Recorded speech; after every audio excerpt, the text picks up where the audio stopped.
ब्रह्ममुरारिसुरार्चितलिङ्गं निर्मलभासितशोभितलिङ्गम्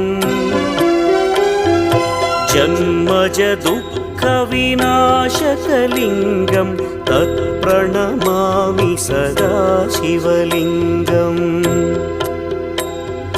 देवमुनिप्रवरार्चितलिङ्गं कामदहन करुणाकरलिङ्गम् रावणदर्पविनाशकलिङ्गं तत्प्रणमामि सदा शिवलिङ्गम्